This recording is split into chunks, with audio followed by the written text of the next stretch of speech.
Hello my dear YouTube farm, ചെറിയൊരു mini വ്ലോഗാണ്. വേറെ ഒന്നുമില്ല. രാവിലെ ബ്രേക്ക്ഫാസ്റ്റ് കഴിച്ച് വീണ്ടും കിടന്നുറങ്ങിയിട്ട് വൈകുന്നേരം എണീച്ച് കിളിപോയ അവസ്ഥയാണ് ഉണ്ടത്. അപ്പോൾ എനിക്ക് ഈ മീൻപത്തിരി തിന്നണമെന്ന് വല്ലാത്തൊരാഗ്രഹം. അപ്പോൾ ഞാൻ പറഞ്ഞു, അമ്മ മീൻപത്തിരി വേണം.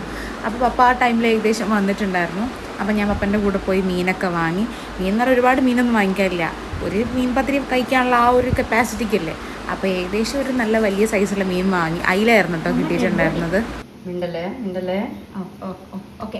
ഇന്നലെ തന്നെ ഓരോന്ന് ഉണ്ടാക്കുന്ന സമയത്ത് ഞാൻ ഇങ്ങനെ വെറുപ്പിച്ചിട്ട് അമ്മ പറയായിരുന്നു, ഒന്നും മിണ്ടരുത് ഞാൻ ഉണ്ടാക്കുമ്പോൾ, എന്നാലും എൻ്റെ മനസ്സ് അനുവദിക്കൂലല്ലോ. നമ്മൾ ഈ പത്തിരി എല്ലാം കുഴച്ച് കഴിഞ്ഞാൽ ഈ റൗണ്ട് ആയിട്ടുള്ളൊരു സാധനം ഉണ്ടാവുമല്ലോ, അതിലിങ്ങനെ പൂച്ച മാന്തിയ പോലെയൊക്കെ ഈ നൊസ്റ്റാൾജിക് ആയിട്ട് ഇങ്ങനെ ചെയ്തവരൊക്കെ ഉണ്ടെങ്കിൽ കമൻറ്റ് ചെയ്യട്ടോ. എൻ്റെ മമ്മ ഉണ്ടാക്കണോണ്ട് ഞാൻ പറയല്ല, എല്ലാ വീഡിയോസിലും ഞാൻ പറയാറുണ്ട്, നല്ല ടേസ്റ്റി ആയിട്ടുള്ള ഒരു ഐറ്റം ആയിരുന്നു കേട്ടോ ഈ മീൻപത്തിരി എന്ന് പറഞ്ഞാൽ. എനിക്ക് ഭയങ്കര ഇഷ്ടമുള്ളൊരു സാധനം കൂടിയാണിത്. എൻ്റെ മമ്മ ഇങ്ങനെ എന്തെങ്കിലും ഒന്ന് ഉണ്ടാക്കി കഴിഞ്ഞാൽ പിന്നെ എനിക്ക് വീഡിയോ എടുക്കണം എന്നൊന്നും ഉണ്ടാവില്ല, എങ്ങനെയെങ്കിലും അത് കഴിച്ചാൽ മതി എന്നായിരിക്കും. അപ്പോൾ എങ്ങനെയൊക്കെയോ വീഡിയോ ഒക്കെ എടുത്തു. അപ്പോൾ ഇതാണ് ഇന്നത്തെ ഒരു മിനി ഫുഡ് വ്ലോഗ്. ടാ.